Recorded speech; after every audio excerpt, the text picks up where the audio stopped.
The Art of War, Sun Tzu. The art of war applies to competition and conflict in general, on every level, from the interpersonal to the international. Its aim is invincibility, victory without battle, and unassailable strength through understanding the physics, politics, and psychology of conflict.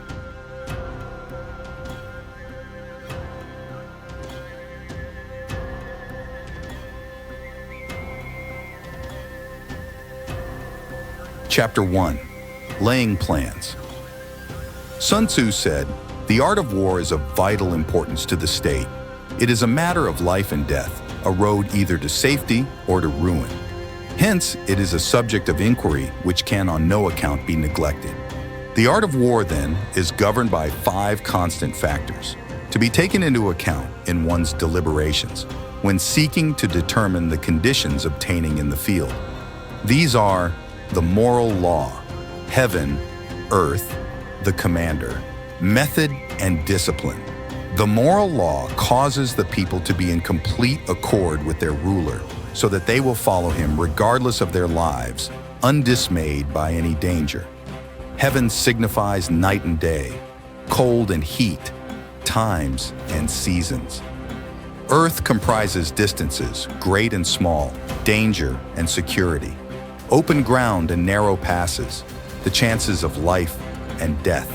The commander stands for the virtues of wisdom, sincerely, benevolence, courage, and strictness.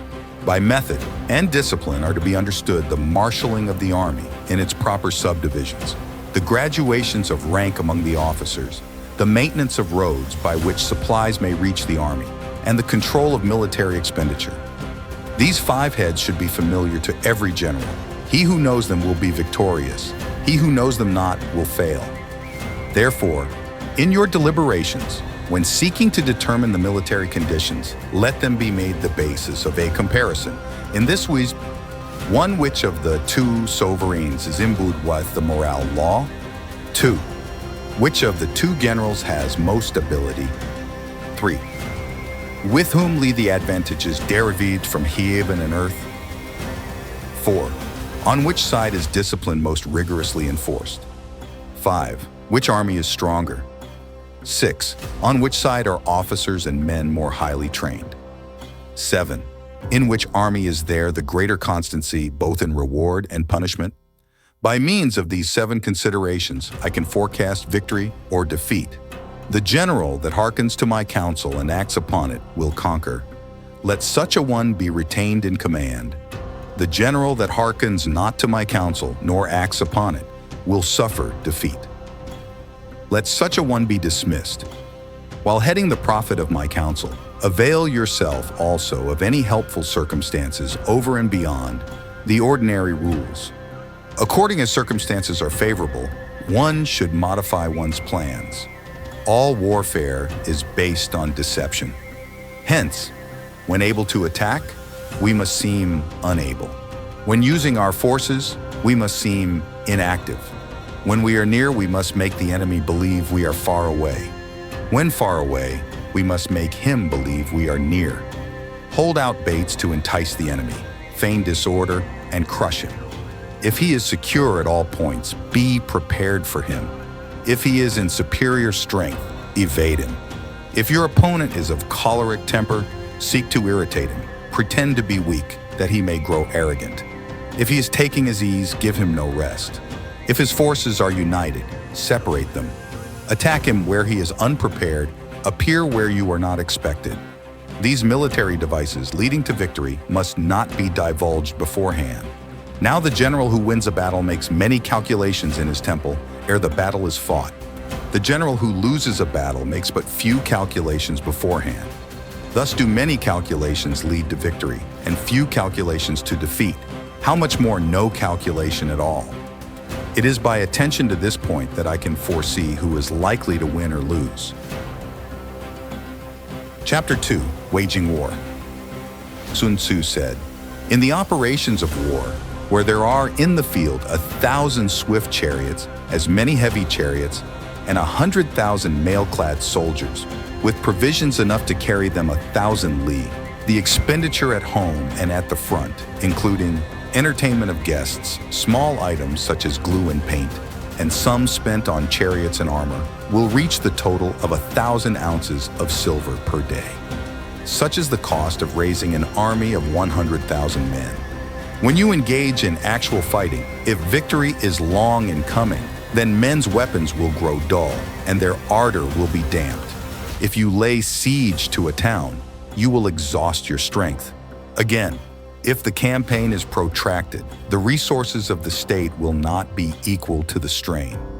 Now, when your weapons are dulled, your ardor damped, your strength exhausted, and your treasure spent, other chieftains will spring up to take advantage of your extremity. Then no man, however wise, will be able to avert the consequences that must ensue. Thus, though we have heard of stupid haste in war, cleverness has never been seen associated with long delays.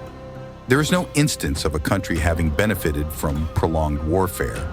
It is only one who is thoroughly acquainted with the evils of war that can thoroughly understand the profitable way of carrying it on. The skillful soldier does not raise a second levy, neither are his supply wagons loaded more than twice. Bring war material with you from home, but forage on the enemy. Thus the army will have food enough for its needs. Poverty of the state exchequer causes an army to be maintained by contributions from a distance. Contributing to maintain an army at a distance causes the people to be impoverished. On the other hand, the proximity of an army causes prices to go up, and high prices cause the people's substance to be drained away. When their substance is drained away, the peasantry will be afflicted by heavy exactions. With this loss of substance and exhaustion of strength, the homes of the people will be stripped bare, and 3/10 of their income will be dissipated. While government expenses for broken chariots, worn-out horses, breastplates and helmets, bows and arrows, spears and shields, protective mantles, draft oxen and heavy wagons will amount to 4/10 of its total revenue. Hence, a wise general makes a point of foraging on the enemy. One cartload of the enemy's provisions is equivalent to 20 of one's own, and likewise, a single pekul of his provender is equivalent to 20 from one's own store.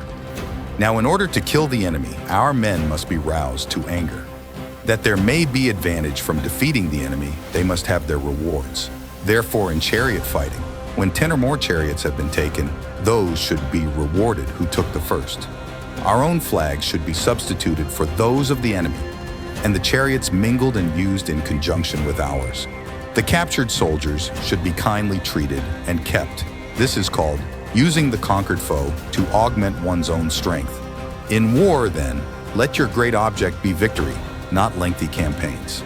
Thus it may be known that the leader of armies is the arbiter of the people's fate, the man on whom it depends whether the nation shall be in peace or in peril.